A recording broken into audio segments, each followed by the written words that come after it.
Let me ask you a question. Are you living with a narcissist? Does your partner constantly put their needs first and ignore yours? Do you ever feel like you're walking on eggshells because the least little slight or criticism can throw them into a tantrum? Or do you feel lonely or neglected because your partner is so self-absorbed? In this video, I'm going to explain the characteristics of narcissism, but more importantly, tell you how you can survive and thrive in the shadow of a narcissist. Hi, I'm Dr. Pat Love. No, I'm not a diagnostician. I'm not a psychiatrist. But after 40 years of being a marriage and family therapist, I thoroughly understand the signs of a narcissist, the characteristics of a narcissist, and also how it can affect relationships. First of all, to understand narcissism, it's best to look at it on a spectrum or a continuum, because it could be a trait and it could be a disorder. And first, yes, it's true. We all have self-interest. First of all, we have to say some of this is normal, right? We look out for ourselves. We advocate for our own needs, but we don't do it at the expense of others. Mature, healthy adults not only are comfortable sharing the limelight, but we hurt when other people hurt and want to help them. We also support other people and get joy from supporting other people. Now, on the other hand, narcissists think they're special. They think they're superior. They think they deserve that special treatment. And also, they believe the rules don't apply to them. They just do not apply, including the rules about truth. Don't expect the narcissist to always tell you the truth. The truth is irrelevant unless it benefits them. In fact, you know the definition of the truth to a narcissist? Any fact that benefits me. That's their definition of the truth. The other thing that we see in narcissists that makes it so difficult in relationships is they're manipulative, they're controlling. They will charm you with something you want, but the ultimate goal is to benefit them. I have a dear friend. We've been friends for decades, and she calls herself a recovering narcissist. And honestly, I've known her so long. It is such good hope and such a tribute to the recovery process. Because in the beginning, I remember this example. One time she called me up and she said, "Do you want to go to Houston to hear this speaker with me?" And I was like, "Yeah, sure, that sounds great." And at the time we were living probably 3 hours from Houston. Before that event was over, we were taking my car. I was driving. I paid to hear the speaker. She got in free because she had a buy one, get one free. And guess who was the buy one? I was. And a day or two after that, I went like head slap, Wait, she invited me and I ended up paying. I ended up driving. I ended up taking my car, buying the gas. Note to self. But to be honest, if I had to do again, yes, I'd probably do it again. She's charming. And like I say, she's made such a recovery that it gives hope to all of us who know and love narcissists. Now, people say that narcissists lack empathy. That's actually not accurate. They know how you feel. They just don't care. In fact, if they know how you feel, they can use it against you. If they know something makes you feel guilty, they can use it to actually manipulate you. If they know something scares you, they can control you by using that fear. But what narcissists lack is compassion.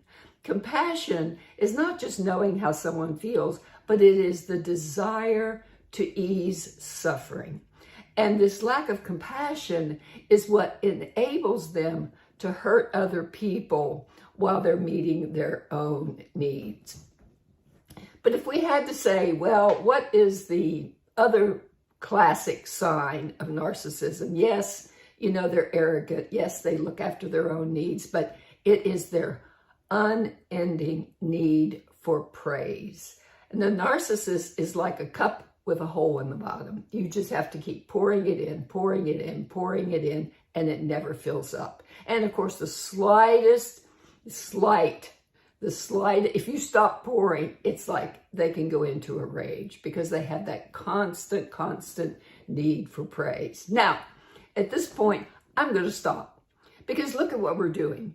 We're talking about the narcissist. We love to talk about the narcissist. Why is that? Because we secretly long for at least some of what they have. All of us who enable narcissists could probably benefit for standing up for our needs, advocating for ourselves, accepting our accomplishments, accepting compliments when people give them to us. So we have to admit that we have our own to-do list. And here's what's number one on the to-do list. Admit to yourself why you're there. Why are you in this relationship? If you're complaining, if you're acknowledging, why are you in this relationship? It could be money, it could be sex, it could be romance, it could be I love him, I love her. You know, it could be I love my partner, I love my family, it's the kids, it's the fear of the unknown, I don't want to be single. It doesn't matter. Admit it to yourself, because then you're going to feel less like a victim. You're going to feel more empowered, and you're going to raise your own self-esteem. Number two, you got to get your expectations in line with reality. If you're with a narcissist, what do narcissists do? They look out for themselves. They put their needs before yours. They think they're special. You know, they have an unending need for praise. To expect them to be otherwise is your problem, not their problem. That's their karma. That's their work. It's not your work. You have got to get your expectations in line with reality. And number three, you have to figure out what you want and pick your battles. You have to advocate for yourself, put up those boundaries, figure out, okay, what are these basics?